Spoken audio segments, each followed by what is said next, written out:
Alright, welcome back. This is Michael, and once again, we're going to talk about some insights para sa ating karagdagang learning, and I'm excited to share with you again ilang bahagi o ilang parts ng philosophy that we can apply para sa ating everyday life, especially para sa preparation ng ating future. So, ano ba yung ating pag-uusapan natin ngayon? So, ang pag-uusapan natin, nakalagay sa ating screen, the challenges of learning. What you do today will determine your future. Yes, yan po ang ating pinaka-topic. Kung ano yung ginagawa natin ngayon, yan ay magiging magbubunga yan in the future. At napakalaki ng part ng learning para sa ating future. So, sige, punta na tayo doon sa ating challenges of learning. So, let's see. Ayan, so right now, tingnan muna natin yung magiging possible outcome nitong ating discussion kasi maaaring isipin ninyo na naku, ito na naman si Kuya Mike at mag-share na naman ang kanyang philosophy at maaaring maubos ang inyong time. So, tingnan natin ano ba yung magiging outcome, possible outcome, yung overview ng ating discussion ngayon, no? So, hindi ko naman siguro matatagalan to or hindi matagal. So, I will try my best na maikli lang. Pero mas gusto ko siyempre yung ma-share ko sa inyo ideas since we are all talaga aspiring to become successful in the future. So, the first thing na gusto ko makita natin, part ng ating overview, is yung cause and effect. Kung ano yung sanhi, di ba? Inaaral to sa elementary, cause and effect. Ano ang sanhi, then magkakaroon siya ng bunga. Sanhi at bunga. Okay? So, cause and effect. So, lahat ng epekto, lahat ng bunga, lahat ng mga pangyayari ay may mga sanhi yan. No? May mga sanhi, may cause. No? So, ang isang example ng cause and effect ay pag nagtanim ka. Diba? Pag nagtanim ka ng halimbawa ng kung ano man yan, puno, or sabihin na natin isang halaman or gulay, pag nagtanim ka dyan, meron kang pwedeng i-expect in the near future. Pwedeng magbunga siya, no? Mabuhay siya at maging puno siya, no? In the future, wag lang bagyuhin, wag lang bahain, wag lang magkaroon ng mga dilubyo, sakuna. So, meron tayong pwedeng i-expect. So, yan yung cause and effect. No, at siyempre may mga puno na kusang tumutubo, yes, no, pero ang cause pa rin yan is because of the seed, yung mga binhi, no, na nahuhulog sa kanilang lugar, and then tumutubo sila. Pero kapag nagtanim tayo, halimbawa sa ating bakuran o sa ating lupain, sa lupa natin, pag nagtanim tayo doon ng specific na puno, bayabas, papaya, pag tinanim talaga natin, we can expect talaga in the near future, pwedeng magbunga yon o tumubo tapos magbunga. So, ganun din, no, yung ating discussion ngayon. What you do today will determine your future. Kung ano yung ginagawa mo ngayon, malaking epekto yan para sa iyong future. Okay?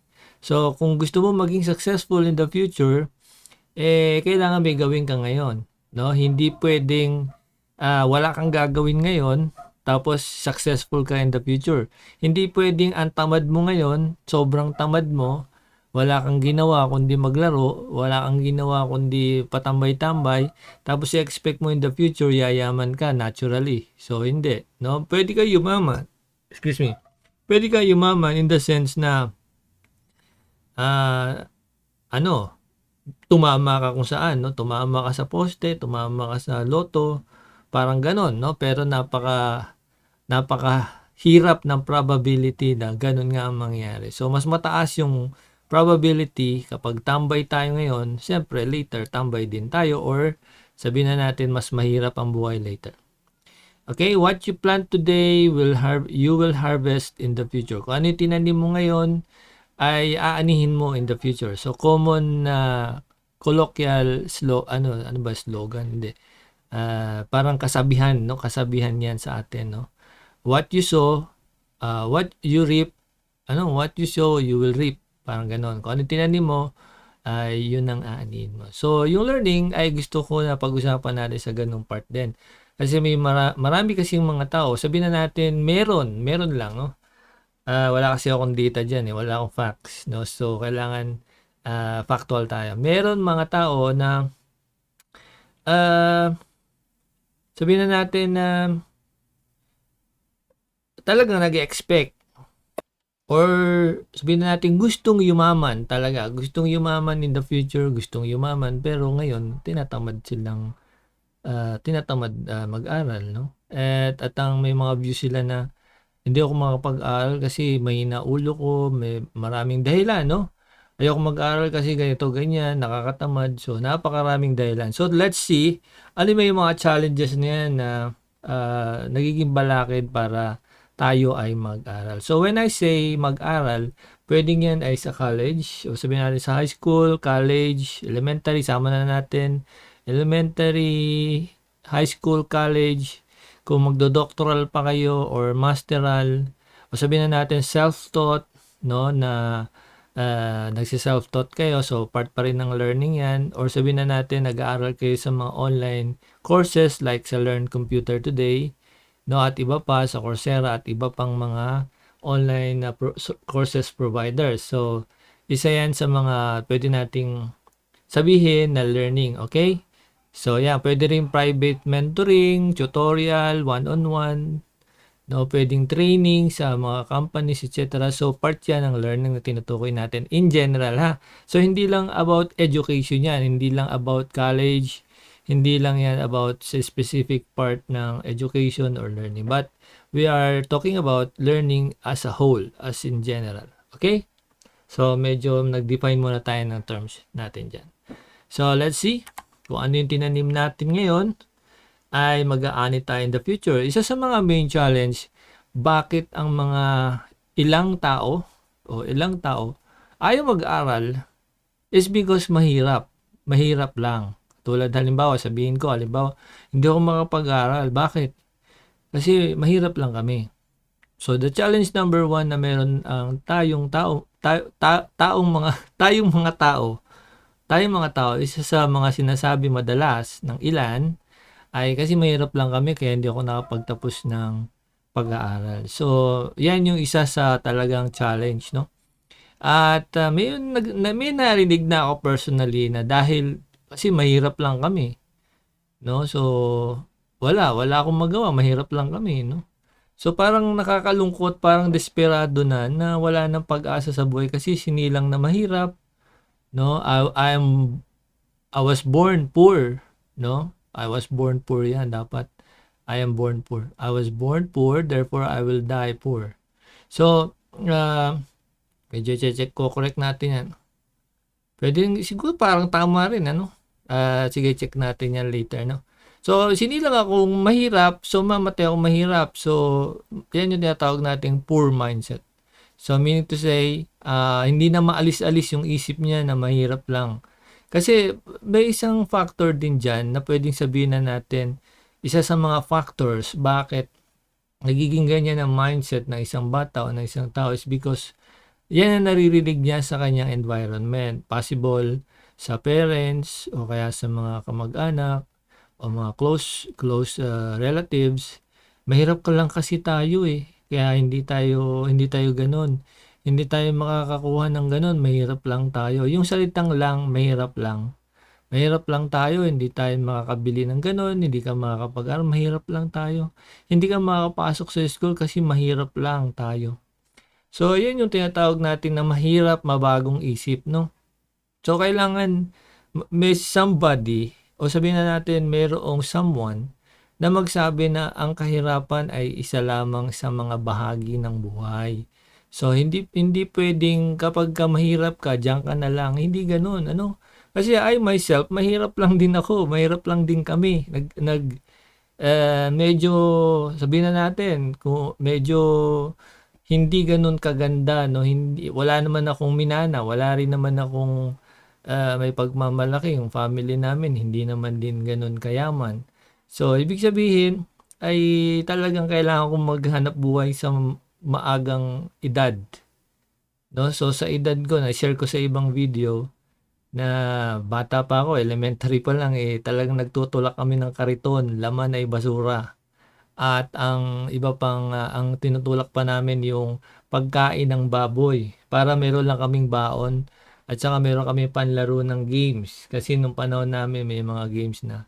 So, naisip namin, hindi kami kawawa kasi may pera kami, 'no? Yung mga kaibigan ko diyan, kaway-kaway diyan kina Sir Ronald Ramos, Victor, si Christopher Cabahit, 'yan, 'no? Yung mga kababata ko 'yan, mga sina Sir Celso, 'no? At yung iba pa nating mga kababata diyan sa Pasay, Cartimar, malapit. So, sa murang edad namin, nagtutulak kami ng kariton, nangongolekta kami ng basura para meron kaming baon sa school at meron din kaming panglaro ng mga console games like Family Computer, Super NES, ano ba ba? Sega, no, Sega Saturn kasi meron kaming pinupuntahan diyan sa Cartimar, diyan kami naglalaro. So yung mga mayayaman naming mga mga kaklase kasi nag-aaral ako diyan sa Southeastern College nung bata pa ako. Pero lumipat ako ng Padre Burgos Elementary diyan sa Pasay. So, hindi namin problema yung baon. Tsaka isa pa, yung mga kilala naming mayayaman, may mga console games sila, yung mga family computer sa kanila, sarili. Pero sa amin, hindi kami nainggit. Kasi meron kaming perang pang-arkila, no? So, mahirap lang kami, sinilang kaming mahirap, wala kaming minana. But, kung anong meron nung mayayaman naming mga kakilala, kaibigan, nagagawa din namin, no? So, hindi malungkot yung aming ah, pagkabata. Okay? So, nasa mindset lang yan. Kapag ka naisip mo, mahirap ka lang, hindi ka makapag-aral kasi mahirap ka lang, mindset mo lang yun. Hindi talaga yun yung realidad. No, you have to work hard. You have to study hard. Lahat ng bagay na hard, kailangan mo daanan yan. Kasi, part ng life yan eh. Kapag ang buhay ay madali, so, madali lang sa iyo ang buhay, lahat ay madadali sa iyo, walang dumating na mahirap sa iyo. So, you are a weak person. Bakit? Pag nagbuhat ka ba ng magaang, magiging malakas ka? So, hindi. Kailangan magbuhat ka ng mabigat para malaman mo kung strong ka, di ba? Yan yung mga magbubuhat ka ng, di ba, pag nag-gym tayo, pagka nagbubuhat ka ng magaang, siyempre, walang ka-effort yun, di ba? Papel, yung mga bagay na ganyan. Pag magaan yan, hindi madidevelop yung muscle mo, di ba? Hindi ka makakabuhat ng mas mabigat. So, the more nagbubuhat ka ng mabigat, mahirap, no? Nahirapan ka, na-stretch yung muscle mo, nabuburn yung fats mo, no? Sa susunod, mas mabigat na yung kaya mong hawakan, no? So, basic principle of life yan, no? At common logic, no? Na kailangan maranasan din natin mahirapan. At yung hirap na yon, hindi in the sense na mananatili na lang akong mahirap. Kasi mahirap lang kami. Hindi. Total, mahirap na kayo. Di hirapan mo pa. Magsikap ka upang gumaan-gaan yung iyong buhay. Mahirap man yung iyong ginagawa, pero gagaang naman ang iyong pamumuhay. No? Pamumuhay ang tinutukoy kong gagaan. Pero kailangan maghirap tayo para mag-aral, magsikap, matuto at gumaan yung buhay natin. At syempre, pagka nakuha mo yung mabigat, ay bigatan mo pa. No, in the sense ng pag-aaral, pagkatuto ha, hindi yung bibigatan mo ng lahat ng problema sa mundo, susuluhin mo na lang, dadali mo sa iyo. Tapos yung problema naman na yun, hindi naman talaga problema, ano? So, ibang topic na yun. So, we have to stick on the topic. So, right now, the next challenge is I am slow to learn. Yun, kasi dito, marami din, o ilan sa mga nakilala ko, kung bakit sila ay hindi nag-aaral. Kasi daw mahina utak nila. Ayoko na matuto. Bakit? Mahina kasi utak ko eh. I'm slow to learn eh. Hindi mahirap kong magets. Hindi ako marunong sa English, tsaka hindi rin ako marunong sa math. So, ayoko na mag-aaral kasi ang hirap. Okay na naman yung salitang hirap, di ba? So, isa sa napansin ko, katulad ng binanggit ni Bill Gates, kasi ako mahilig talaga ako mag-observe. Ever since nung bata ako, nag-observe talaga ako sa paligid, sa mga tao, ino-observehan ko sila. Kasi Hindi ko lang alam, siguro baka may pagka-marites din ako, no? Kasi noong time naman namin wala pang cellphone, no? Ang cellphone na malalaki pa yon, malalaki pa ang cellphone nun. Telepono pa pala yon. Tawag doon parang ang tawag doon, satellite phone, parang gano'n, malalaki ganyan, no? Parang panggera, ganyan. Tapos yung lagayan niya, malaki din. Para talagang panggera na Roger, Roger, parang ah, yun nga, yung mga sa napapanood nyo sa gera. So, nung panahon namin yun, mga time na yun, so hindi available ang books o hindi kami nakakabili ng books kasi nga mahal. So, ang ginagawa ko is nagpupunta ako sa library, public library, no? Kasi bawat lungsod, sa Pasay meron niya, Pasay City West, may library sa school, may library sa kung saan man, kung ano man school, meron yan. Pwede ka pang pumunta sa mismong city library, no? Laging may library yan. Ewan ko lang ngayon kung meron pang library ang bawat city, no? Pero sana meron bawat city meron. Nagpupunta ako doon, then nag-open lang ako ng kahit na science, no, kung ano man yan. Binubuksan ko. Tapos tinitingnan ko lang yung mga picture kasi yun nga, may pagkamarites ako. Ano meron dito sa picture? Tapos ganun-ganun lang. Hindi ko na binabasa lahat. Pag interesting, binabasa ko. Pag hindi, kasi wala nga namang panahon na yun, wala namang ah, mga cellphone. So doon, nakagigets ko na yung English. So hindi naman talaga ako ganun kagaling sa English. Hanggang ngayon nga, marami pa akong maling grammar. Pero naiintindihan ko yung English dahil nga sa kapag ganun-ganun ko. Then sa math, hindi man ako din magaling sa math.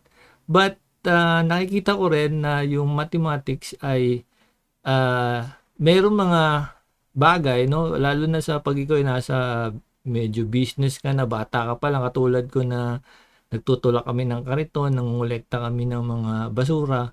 So alam namin yung basic mathematics, yung plus, minus, multiply. So nagiging ako diyan, nagiging familiar. So not necessary naman na magaling ka sa math, no?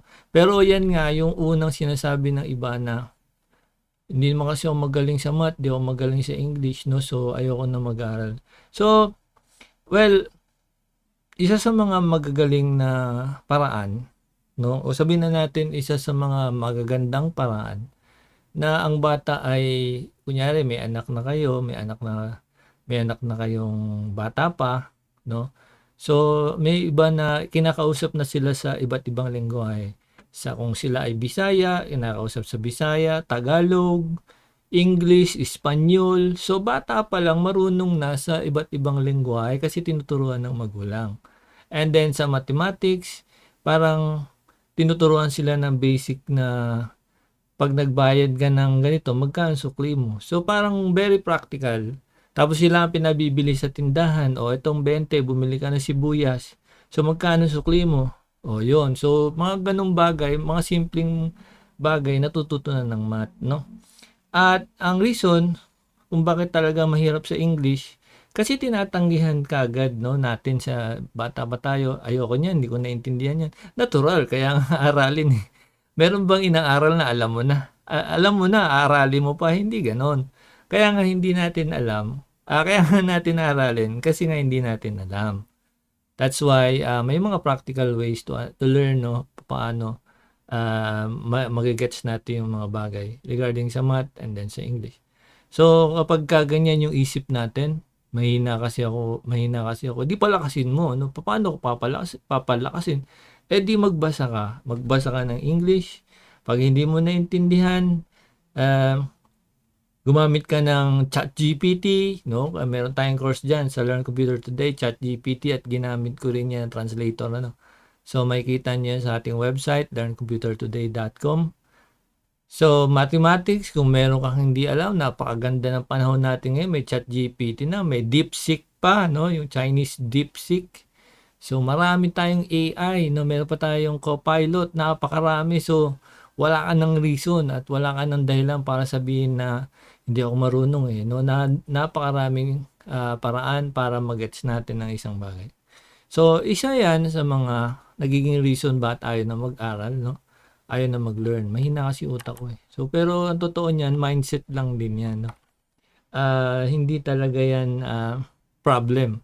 Kundi nasa isip lang, no, nasa mindset. Parang nakaangkla lang doon. Mahirap lang kasi kami. Mahina ang utak ko. Yan. Parang nakalagay lang siya doon. Parang kadena na nakalock na hindi mo ma-open unless i-open mo talaga, ibukas mo yung mga mata, no? At magbigay ng effort. So, challenge number 3 is, I don't have time. No, wala na kasi akong time eh. Kasi kailangan ako utusan ni mama sa bahay, ganun ako utusan. Hindi na ako nakapag-aral, no? So, yan yung mga problema, no? Eh, kasi kailangan ko maghanap buhay. Kasi hindi ko mapapagsabay yung pag-aaral tsaka pagtatrabaho. Sino may sabi na hindi posible yon, no? Na imposible.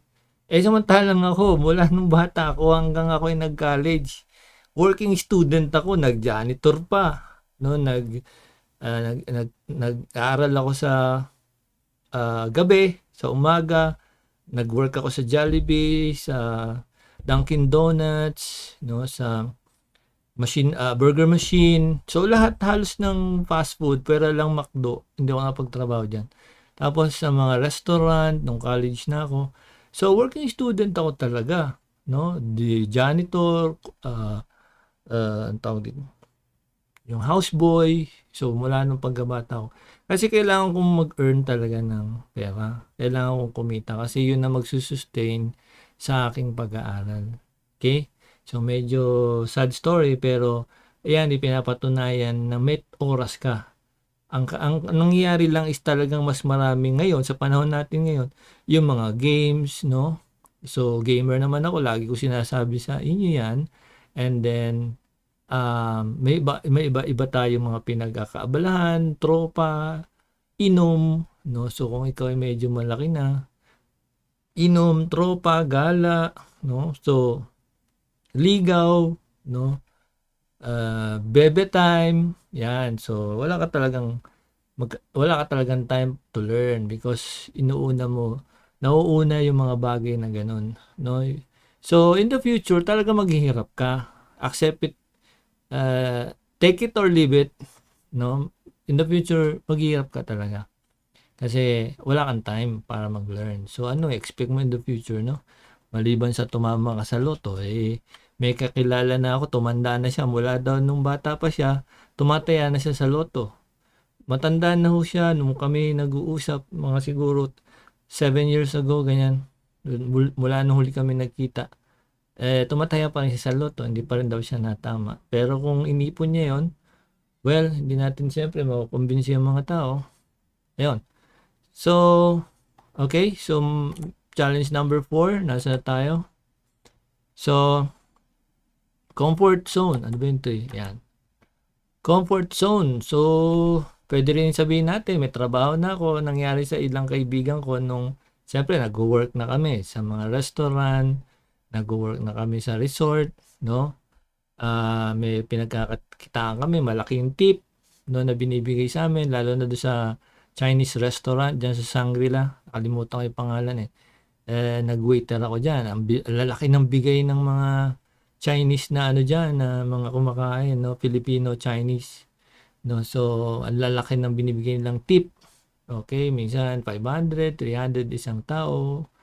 Minsan 1,000, no? Mag-iwan niya sa table. Sa ano namin, sa rules namin doon, kung sino nagsiserve sa table na yon, sa kanya yung tip. Okay? So, kung ako yung nagsiserve doon, kasi pagalingan eh, no? Pagalingan ng services. So, sineserve ko lahat yung kailangan nila, and then mag-iwan ng tip, 500, 300, 100, 1,000. So, sa akin yun. So, meron akong mga kaibigan na doon na hindi na sila nag-aral kasi ay kumikita na ng pera eh, no? Bakit mag-aaral pa? May kumakain na rin naman ng 3 beses ang araw. Nabibili na rin naman ng gusto. Well, ang problem doon, kaya nag-aaral pa rin ako, is because temporary lang yon. Hindi siya pang matagalan. So, pwedeng magsara, kagaya nung nangyari sa pandemic, nagsara lahat ng mga restaurant, nagsara lahat. So, ano na? O, di ano, nganga na, di ba? So, napakahirap ng panahon na yun. So, marami talaga parang nagka-problema nung time na yun. So, hindi dahil komportable ka na ngayon, may pera ka na, may sweldo ka na, lahat ay nabibili mo na. So, ibig sabihin, hindi na ako mag-aaral, okay na to. Expect mo in the future na pwedeng mag-level up yung technology, pwedeng mag-level up ang trabaho.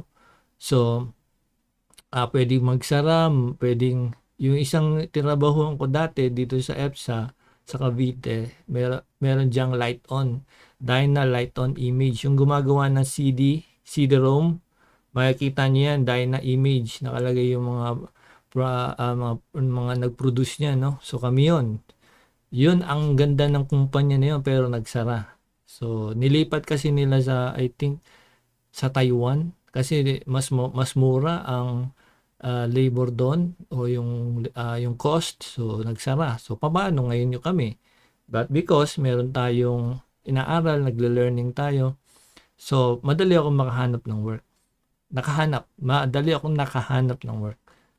Okay? So hindi tayo pwedeng kuya-kuya-kuy na lang hayay kasi may kita na tayo. Okay, challenge number 5 is strategy is the key. No, yung diskarte lang 'yan. So, ba't ka pa mag-aaral? Ba't ka pa mag-learn? Ba't mag-aaral ka pa sa Learn Computer Today? Ang hirap kaya mag-aral ng coding? Ang hirap ng programming? Mag-diskarte na lang tayo. Magbenta tayo ng bakal, bote, no? So, siguro meron akong ikukwento rin, no? Very close sa akin yun. Magbobote siya kasi nabanggit ko yung magbobote. So, ang diskarte niya ganito, no? Hindi na siya nag-aaral ng high school. So, ang laki ng kita niya sa pagbakal.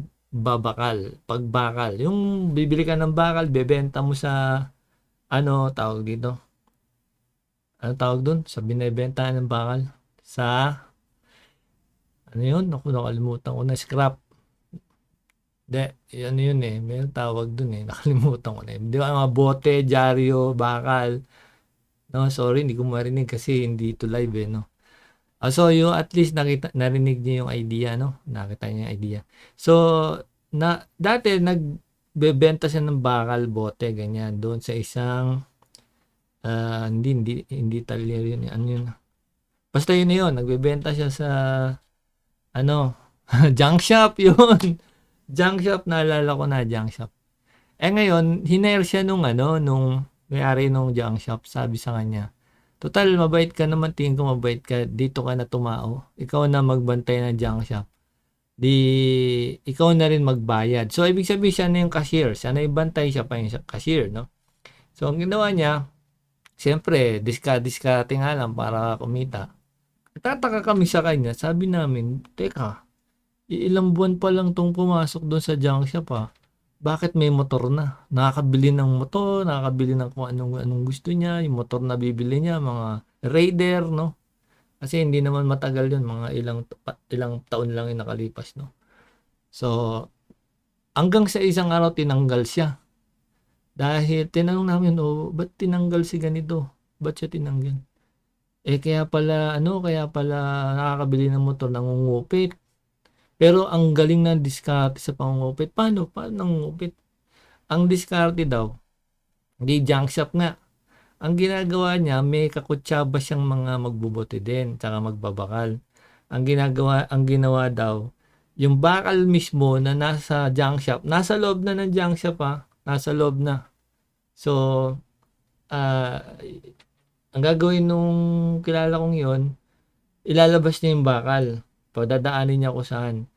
Bibigay niya doon sa nagbebenta doon sa nangongolekta ng bakal o yung mga naka-sidecar. Ngayon, papasok ngayon yun, yung bakal na yun.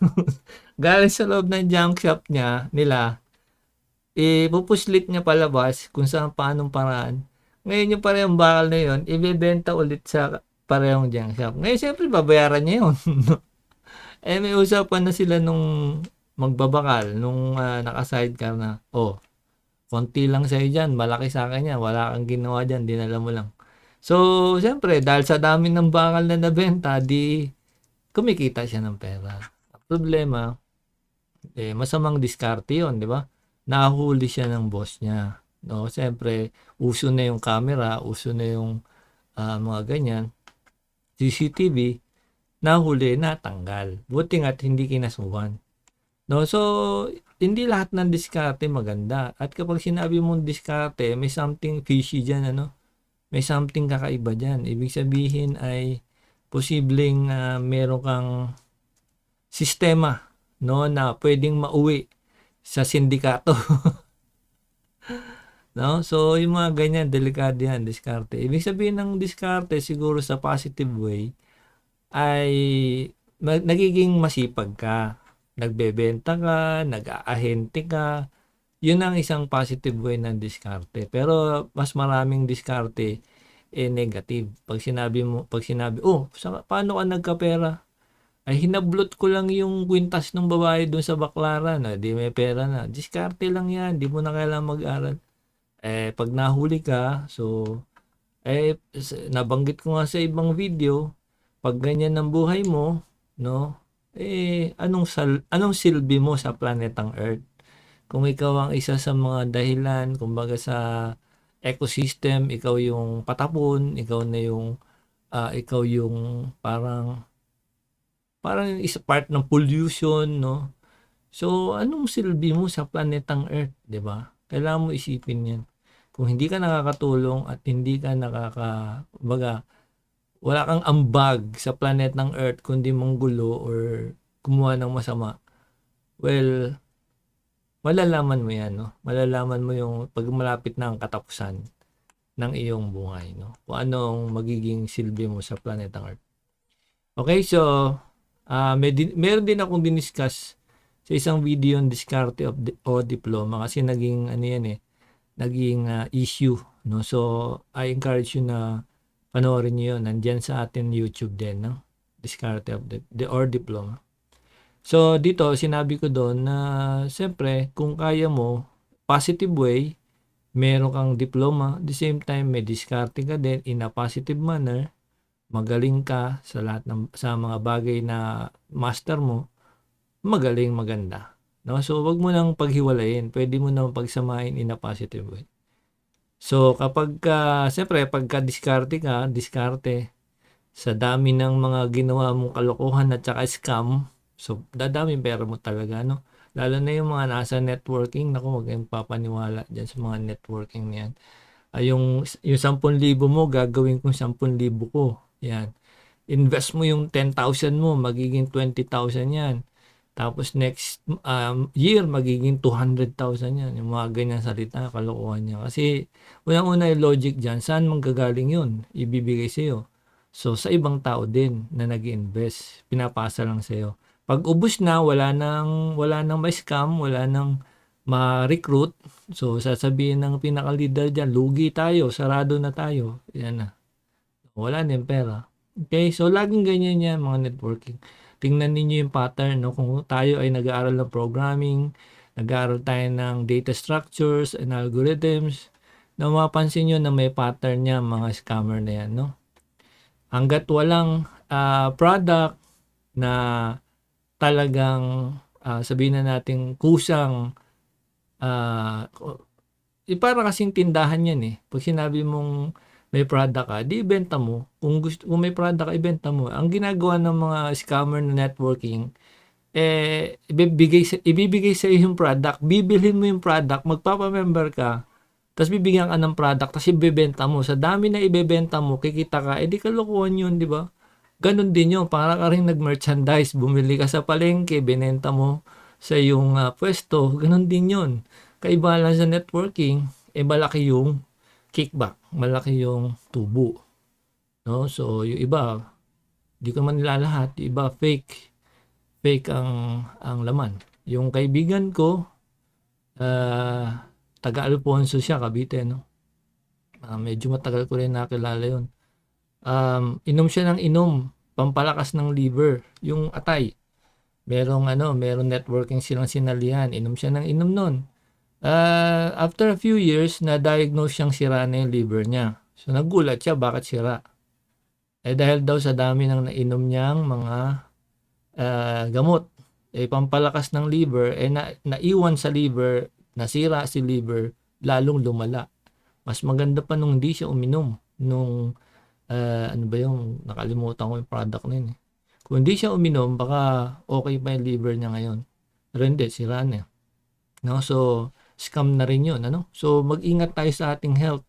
Tubig lang, maayos na tulog, gulay at saka prutas. No? Naging doktor na tuloy ako. So, challenge number 6. Ay, 7 na pala to. Teka lang. 5 strategies the key. Ito na, number 6 is maano ulam. No? So, ito yung mga dependent sa magulang. No? So, lahat ng aspeto ng buhay, puro kay mama. So, ayaw na mag-aral. Bakit? Andyan naman si mama, si papa, ano? Andyan naman si daddy, si mami, no? So, meron naman sila ipapamana sa akin. Mayaman naman kami. No? Yun yung mga ganyan. Talagang nagiging isang balakid yan para mag-aral, no? So, ang tunay na hero dyan, yung magulang. Kaso ang problema is, puro hinanakit sa puso ng magulang yung ganyan, no? Meron akong kilala, yung dami kong kilala eh. Babanggitin ko ba yung pangalan ng kanilang business? Wag na. Kasi ayoko ma-involve yung mga privacy nila. So, merong isang kilala na coffee shop. Coffee shop, kilala siya. Meron sa Tagaytay, meron sa iba't ibang lugar. So, para siyang Starbucks, no? Kilalang siya. Pero hindi ko mabanggit talaga, no? Para lang. So, yung mayaman sila, of course, no? Mayaman talaga kasi ganun ang ganun ang sistema, malaki yung business. Yung mga anak nila, walang mga pera. Tapos wala rin mga gamit. Tapos nakahiwalay sa kanila. Sabi ng magulang, itong may-ari ng coffee shop na ito, muti ko na masabi, ay sabi sa kanila, total kami, nagsimula rin kami sa mahirap. Nagsikap kami, and then naging ganito na. Gusto namin kayo din. No? Ayaw namin kayo pamanahan ng kayo yung mga tamad. So, ang ginawa sa kanila, pinalayas sila sa bahay nila, pinag-board sila. Tapos itong kakilala ko, kumuha siya ng hulugang kotse. Yung kotse na yun, hulugan ha. Marami silang pera, pwede sila bumili ng kotse kahit ilan. Pero siya, kumuha siya ng hulugang kotse. Tapos, ginawa niyang parang Uber. No? Parang Lalamove, parang Uber, ganun. So, nagpipick up siya ng mga pasahero. So, sabi ko sa kanya, bro, hindi ka ba nahihirapan? Sabi niya, okay lang. Kasi ganito talagang gusto ng magulang namin. Nagsikap kami. So, nagkaasawa na siya, nagkaroon siya ng anak. Then, ayun, nagsikap. So, umaasenso sila. Of course, nag-aral din sila, no? Nag-aral sila ng college, then inaral din nila yung business, inaaral nila yung business, so nag-take sila ng mga related sa business nila. Pero nag-Uber type pa rin siya, parang ganon yung hire, para siyang taxi, private taxi. No, so magandang paraan yun na maintindihan natin yung hirap talaga ng buhay. Kasi yung mga magulang natin, naghirap yan eh. Kaya kapag may pinamana sa atin yung magulang natin, at sana all, ganun nga, isipin natin yung hirap nila bago nila nakuha yan. Kung pinamana rin sa kanila, naalagaan nila. No? Mahirap yung pinamana sa iyo, tapos winaldas mo, hindi wala na. Wala na yung family heritage. No? Sayang. Okay, so mahirap yung ganyan na ulam. Tapos, yung magkakaasawa, ganito, ganyan. So, kung tinatamaan man kayo, don't worry, kasi may chance pa, no? At learning is the only way, no? So, kailangan nyo matuto kasi yung future nyo nakabase sa atin. Yung future natin nakabase sa kung ano yung ginagawa natin ngayon, no? So, the next challenge is matanda na ako, no? Matanda na ako, hindi na ako makapag-aral, wala na akong time dyan. Ang pag-aaral ay para lang sa mga bata-bata pa. Ang mas mahalaga ay pera, no? Kailangan ko maghanap ng pera. I have to work hard. Kailangan kong magsipag maigi, no? So magkaiba kasi yung masipag ka sa marunong ka, no? So yung sipag kasi, pag puro ka sipag pero hindi ka marunong, so parang magiging paulit-ulit. Maaring yung bagay na madali, nagiging mahirap kasi hindi mo alam eh. Kasi pag ang isang bagay, hindi mo alam, mahirap yan. Mahirap talaga yan, no? Lalo na kapag bago-bago ka, halimbawa, lalo na sa technology, sa coding, programming, sa web development, sa software development, sa mga businesses, sa paggawa ng system, kung ano man ang ginagawa mo sa buhay. Na kapag hindi mo talaga alam yan, mahirap yan. No, pero pag natutunan mo na, madali na. Marunong ka na eh. Pero kapag ikaw ay, yun nga, hindi ka natututo, hindi ka nag-aaral, so lahat ng bagay sa'yo mahirap. Kasi hindi mo alam eh, hindi ka marunong eh. Kumbaga bakit hindi mo na alamin paano? No? Parang yung meron ako naalalang saying dyan eh, kasabihan dyan. No, yung lagari daw, pag hindi mo hinasa yung lagari at magpuputol ka ng puno, so mas maraming lagaring effort ang gagawin mo kasi nga mapurol yung lagari eh. So ang daming beses mong gagawin yan bago maputol, ang tagal. Pero kapag gumamit ka ng mas magandang lagari na matalas kung meron pa nga chainsaw eh, edi ang bilis maputol, di ba? So hindi diskarte ang tawag doon. Ang tawag doon ay marunong. No? Magkaiba yung diskarte sa marunong. Ang marunong alam niya ang gagawin. Kapag hindi ka marunong, hindi mo alam, mahirapan ka talaga. Ano? So, ang pag-aaral o learning ay wala siya talagang age. As early as 6 years old, natututo na tayo. 6 years old pa lang tayo, 5 years old pa nga lang, 3 years old, natututo na tayo. Hanggang sa mamatay tayo, no? Natututo pa rin tayo. Yung nga lang iba, mga pangit na natututunan, no? Mas mahirap nga yung marami tayong pangit na natututunan kaysa sa magandang natututunan. At para maging balance o mas maganda, dapat mas marami yung magagandang natututunan kaysa sa pangit, no? Kaya kapag ang isang tao sobrang negative, kapag kausap mo siya, sobrang negative, toxic, ganun lang kasimple ang logic doon. Wala siyang natutunang maganda. Bakit? Hindi nagre-reflect, no? Kapag ang isang tao ay bastos, ganito kung ano sinasabi, o mapagmura, o puno ng galit ang nasa isip, napakarami niya, no? Sasabihin ko na lalo na pagdating sa araw ng politika, panahon ng politika, puro negative yan. Puro pag-aakla sa gobyerno, puro pagrereklamo sa gobyerno. Yan, ibig sabihin natutunan nila yung mga negative na nakikita nila sa ibang tao. At hindi rin maganda yan, no? So, you have to help. Kung ang bansa natin ay naghihirap, maraming problema, you have to help. Kung ikaw ay nasa technology, nag-aaral ka, marunong ka sa coding, sa web development, sa system, mag-create tayo ng automation, i-donate natin sa gobyerno or pabayaran natin sa gobyerno para matulungan ng mga magsasaka, no? Tulungan. Mahirap kasi puro reklamo, ano? Maraming ganyan ng mindset, na panay reklamo sa gobyerno, wala naman solusyon. No, tapos ang gusto gawin magwelga, mag-rally. Anong gagawin mo sa rally? Yung mga pinagrarally nyo diyan, ang gagaling pa naman ng school ng iba, no, galing pa sa mga prominenteng school. Pumunta kayo sa inyong laboratory, mag-create kayo ng mga bagong technology. Tapos ibigay nyo sa mga mahihirap yung technology niya, pagkakitaan nila. 'Di ba? O yung mga magsasaka, gumawa kayo ng makabagong paraan ng irrigation, mapalago ang forest, no? Ang dami tayong pwedeng gawin kaysa magwelga tayo diyan, ano? So, sinasabi ko 'yon kasi kung ano ipasok natin sa isip, 'yun tayo magiging. Pag puro negative yan, puro tayo reklamo, siyempre lalabas sa bibig natin, reklamo din kasi 'yun yung pumapasok.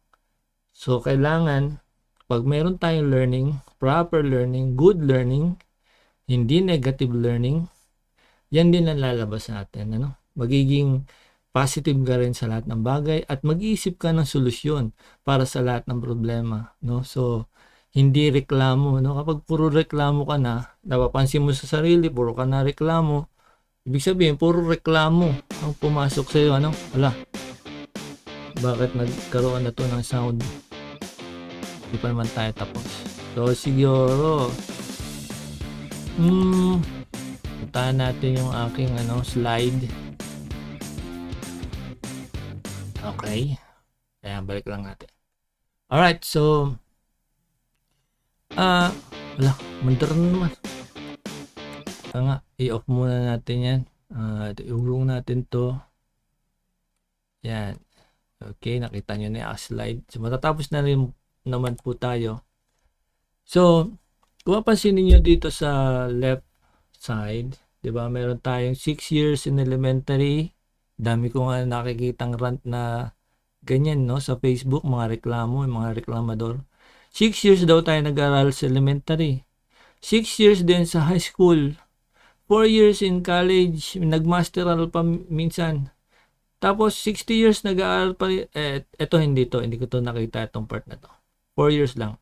Pagkatapos nitong ilan niya, 16 years, ang hirap pa rin daw maghanap ng trabaho. Tapos pagka nagkatrabaho ka, mababa sweldo, tapos hanggang doon ka na lang, no? Tapos yan. Well, ang point, nag-aral ka ba talaga? No? So, kasi minsan makikita mo rin sa reklamo. Nagrereklamo sila sa teacher, bakit daw hindi sila naturuan? Bakit trabaho ba ng teacher kung anong ilaman ilagay sa iyo bawat araw? Actually, ang tunay na pag-aaral ay wala sa school. Kumbaga, ang school ay magbibigay sa atin ng guide saan tayo dapat mag-aral, ipapakita sa atin yung pattern, ipapakita sa atin yung mga examples, ituturo sa atin kung alin na dapat natin matutunan. But, ang totoong pag-aaral is ikaw, no? Kung yung binigay ba sa iyo, inaral mo talaga o pinagawa mo sa nanay mo or pinagawa mo kung kanino or hindi ka talaga nagpasa, pinasa ka na lang para lang naawa na lang sa iyo kasi puro bunot ang dala mo, puro walis. Pagka ang grade mo ay 75, magdadala ka ng walis o 74 ang grade mo, walis para pumasa ka. Magdadala ka ng halaman para pumasa ka lang. So, hindi mo masisisi talaga yung sistema, no? Kasi ang mga teacher, bagamat sila'y nag-aral din, at sila naghirap sa buhay at hanggang ngayon naman sabihin natin yung effort nila talaga ay nandyan. Biruin mo, wala silang tulog para gumawa lang ng ating mga assignment, no? Kasi kilala ko marami akong kaibigang teacher, no? So, naging marami akong kaibigan talaga, marami akong naging kaibigan. At minsan pag nagkukwentuhan kami, hindi kami nagkukwentuhan ng mga walang kabuluhang bagay. But siyempre, masasaya. And then, siyempre, nagsishare kami ng mga experiences namin. So, i-guide lang nila tayo, no? Lalo na sa college, napakarami nagrereklamo dyan, lalo na yung mga IT, no? Hindi naman daw sila tunuruan ng programming. Aba, ano yung pinagawa sa inyo? Di ba programming yun? Yes. Pero di kami tinuruan ng step by step. Aba, kailangan pa ba step by step sa iyo? Ang laki mo na. Andyan ang Google, andyan si ChatGPT, napakaraming books online, napakaraming tutorial sa YouTube. Graduate ka na, hindi ka pa marunong. Well, maaring may pagkukulang doon sa guide kasi may mga pagkakataon talaga na hindi na ituturo lahat. But yung college kasi, yan yung panahon na i-guide ka lang sa iyong pwedeng maging career. Kaya nga IT, ComSci, accounting, ibig sabihin yan yung papupuntahan ng career mo in the future. Ituturo sa iyo yung basics, foundation, nasa sa'yo yan kung aaralin mo, no? Kaso nangyari dahil nandiyan si ChatGPT, di tayo nag-aaral talaga. Then papasagot natin kay ChatGPT, nagrereklamo nga yung mga professor. Ano ba 'tong mga sagot nyo sa mga test nyo, ChatGPT? Kasi minsan binibigay yung test, pinapauwi o kaya online. So makikita niya mga ChatGPT ang format. Pero wala siyang magawa kasi nag-submit naman. So, ipapasa niya rin kahit mababa grade. So, sino magsasuffer dyan? Yung prof ba? Hindi. Yung prof ay ginagawa niya yung kanyang work. Pero tayo pa rin ang mag-aaral talaga. No? So, kahit hindi tayo nag-college, sabihin na natin hindi tayo nag-college, sabihin na natin nag-self-taught tayo o nag-aaral tayo online, kung may time kayo mag-college at halimbawa, nag-aaral kayo dito sa Learn Computer Today and then nakakuha kayo ng client, nagkaroon kayo ng skills to become a developer, natutunan ninyo ang programming, web development, software engineering. So, hindi naman kasi required dito ang college degree, no? Ang kailangan lang talaga is tiyaga, no? Tiyaga and magsikap, no? Dito sa Learn Computer Today. At kapag ikaw ay nagka-work, online, work from home, so you can assign yourself na makapagkaroon ka ng time na mag-aral pa rin sa college. So, ang ginawa ko last 5 years ago, kumuha lang ako ng ilang subject, 4 lang. Irregular student ako, kaya inabot ako ng 5 years. So, yung tinitingnan kong day na pwede ako, yun ang in-enroll ko. No? So, hindi ko in-enroll yung alanganin kasi pwede ako mag-fail. No? At meron nga akong bagsak, 2, no, 5. Kasi hindi ko nabigay yung required. So, may 2 akong 5 sa college. So, 5 years ko na, at during this time, ano pa lang, isang SEM na lang ako ngayon, graduate na ako for computer science. No? And then, ganun, kung meron kayong chance na ganyan, kahit pa konting-konting subject, pero wag niyong ititigil yung inyong learning online, kagaya nitong Learn Computer Today. Kung inabutan kayo, napanood nyo to, I highly encourage na itry nyo muna yung mga free courses natin dyan sa website, sa Learn Computer Today. Makikita nyo yan dito sa may, dyan sa may, dito, hindi ko na makita. Yan, no? And ipapakita ko rin yung link sa dulo ng video. So, mag-aral kayo ng skills, kasi ang buhay, no, kapag hindi ka nag-aral talaga, kahit dito sa Learn Computer Today, mahirapan ka maghanap ng trabaho. Kasi kung ano lang alam mo, yun lang yun. Hindi madadagdagan yan. Kung ang alam mo ay 1, 2, 3 level lang, 1, 2, 3 level lang talaga. Unless mag-aral ka, talaga, mag-training ka, so doon lataas yung level mo, 1, 2, 3, 4, 5, no, ang level mo, tumataas yung level mo. So kapag tumataas ang level mo, mas madali kang makahanap ng trabaho, mas madali. Tapos pwede kang lumipat ng trabaho kasi meron kang set of skills na kaya mong i-offer. Pero pag wala kang pwedeng i-offer na skill, ang mangyayari, magtsatsaga ka talaga kung ano yung trabaho mo ngayon, kung magkano sweldo mo, tsatsagain mo yan kasi wala ka ng ibang choice eh. No? At kapag wala kang skills or yung skills mo na-stack up na, so uubusin mo hanggang sa ikaw ay mamatay o sabihin natin ikaw ay mag-retire, nandiyan ka na lang. So kung 15 years, biruin mo, gagraduate ang college ng ilang taon sa normal na average student, 'di ba, mga 21 years old, 23 years old, graduate na ng college, 'di ba? Tapos 'di ba, ito 'yon, 'di ba? Ito yung 6 years, 16 years siya, 'di ba? 16 years. So, ibig sabihin, kung mabubuhay tayo, let's say 60 years old, o sabihin na natin 70 years old, 16 years ang ating magugugol para dito sa tertiary, o sabihin na natin itong mga elementary, high school. No? So, 16 years ima-minus mo sa 60. So, ilan yon? So, 54. Tama. Hindi 44. Nawala bigla yung math ko. So, sabihin na natin ganun, no? Ibig sabihin, 44 years kang, kasi sinabi ko 70, kaya nalito ako, no? 70 years old. Kaya nalito yung calculation. Para may dahilan, no? So, kung halimbawa umabot ka ng 70, 80, minus mo yung 16 years. So, yun yung panahon nag-aral ka. Okay? College. So, yung remaining ng buhay mo, yun na yung matitira sa'yo para gugulin mo para sa pagtatrabaho. 'Di ba? Kaya kung yung trabaho mo paulit-ulit o wala kang trabaho, o sabihin na natin mahirap yung trabaho mo and then hindi ka nag-aaral, hindi ka nag-upgrade ng skills mo. So, the rest of your life, yung rest ng buhay natin is gano'n na talaga, no? Unless mag-level up tayo sa learning. Okay, so mahirap mag-convince kasi napakaraming challenges talaga para tayo ay mag-aral. Pero yan lang ang talagang magandang paraan para maging positive tayo sa buhay, umangat tayo sa buhay. Sabihin na natin, sa pamumuhay natin, gumaan-gaan yung ating pakiramdam, yung pamumuhay natin. At yung mahirap na bagay na gagawin natin is magbibigay pa sa atin ng mas magandang oportunidad. Kasi naghirap na tayo noon sa pag-aaral o naghihirap tayo sa pag-aaral, sa pagkatuto. The next level ng paghihirap natin is para sa mas magandang opportunity, para sa mas magandang trabaho at mas magandang pagkakakitaan, no? So, at higit sa lahat doon, may accomplishment ka sa buhay, no? Kasi yan ay hindi pwedeng alisin sa'yo.